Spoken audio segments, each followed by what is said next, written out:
Watching the chaotic unraveling of Disney's Snow White over the past couple of years has felt eerily similar to being part of the Titanic's lookout crew. They saw the iceberg ahead, sent warnings to the bridge, though they probably could have, just shouted, and then stood by helplessly as their magnificent ship collided with a mountain of frozen water. It's the kind of catastrophe that would make any insurance company break into a cold sweat. The reality is simple. Anyone with even a basic understanding of the film industry could have seen this disaster coming from a mile away.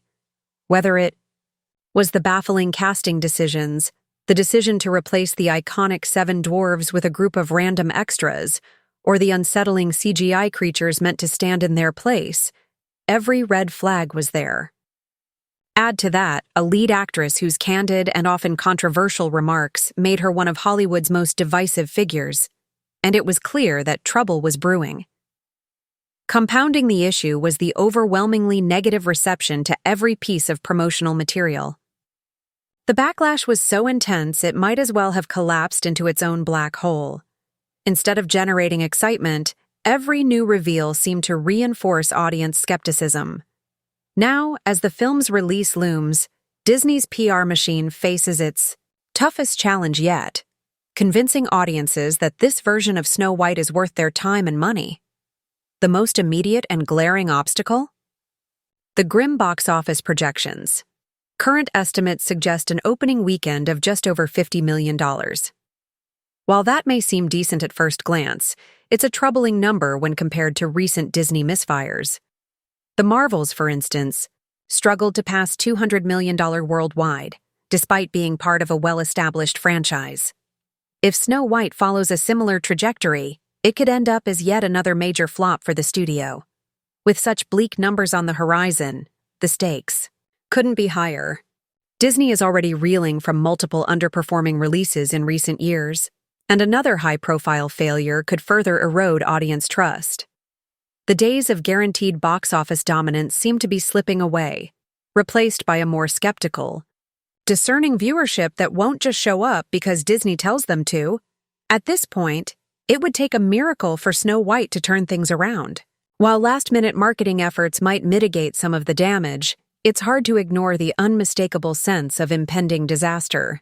Whether the film manages to claw its way to some form of financial success or becomes another cautionary tale in Hollywood hubris remains to be seen.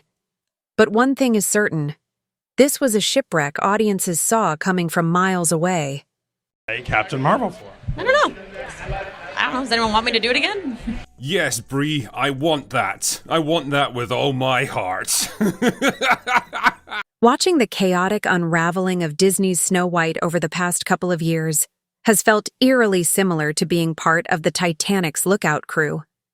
They saw the iceberg ahead, sent warnings to the bridge, though they probably could have, just shouted, and then stood by helplessly as their magnificent ship collided with a mountain of frozen water.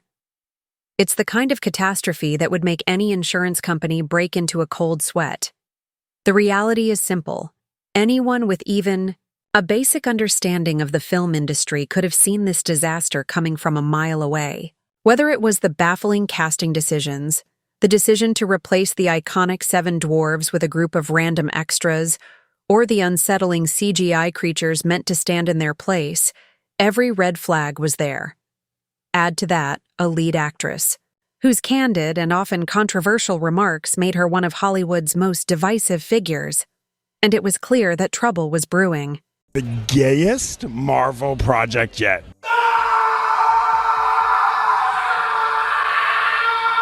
Of course, questions about the art of cinema must be asked, but the biggest challenge facing this film, and it's a massive one, is that it's not even getting a traditional premiere anymore. Just a few days ago, reports confirmed that the movie's planned UK premiere in central London had been cancelled due to concerns over backlash against both the film and its lead actress. Oh no, how terrible. What a disaster. Who could have seen this coming? Honestly, though, it's easy to understand why Disney made this call. The optics of Rachel Zegler and the rest of the cast getting publicly booed at their own premiere would have gone viral within minutes, and not in the way the studio would have hoped. But here's the problem. This is like digging one hole to fill another. Canceling a major premiere means less publicity, and less publicity means even less interest in the film. Worse, it's an open admission that yes, people really dislike this movie, and Disney has no idea how to win them over. Their best strategy at this point? Retreat and hope for the best. As if that wasn't bad enough, it was revealed yesterday that even the film's US premiere is being drastically scaled back. No red carpet event, no major media presence, and no opportunity for the stars to promote the film. That's a huge red flag. Red carpet events aren't just glamorous photo ops, they're essential marketing tools.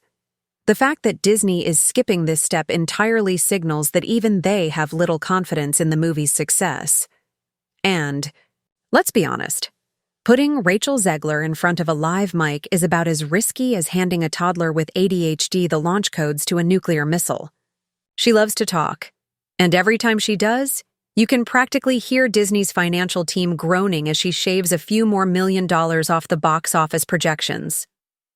What's truly amusing is how she's now trying to reframe the backlash as some sort of positive energy, like what Henry Cavill did with The Witcher, except without the sincerity, honesty, respect, charisma, or frankly, any of the likability.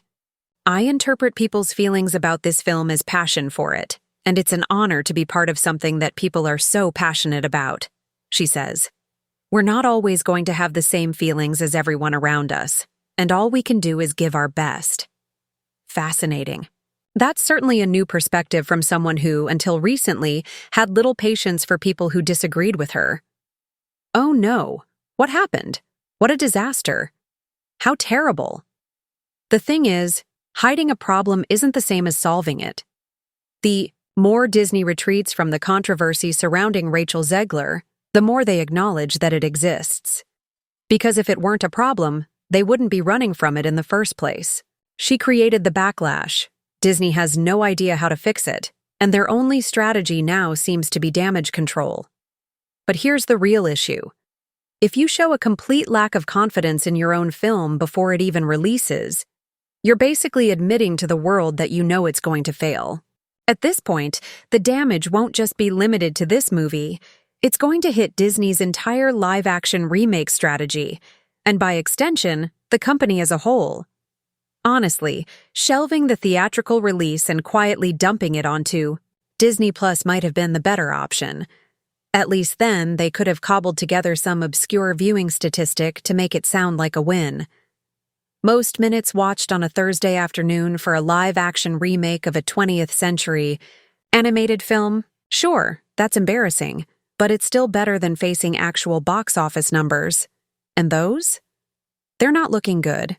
At this point, it might have been cheaper, and less of a headache, to just remove Zegler from the movie entirely and reshoot her scenes with a different actress. It's Hollywood. Stranger things have happened. Oh well.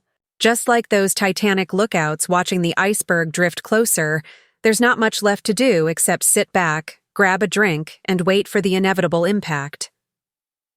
One way or another, the next few weeks are going to be entertaining.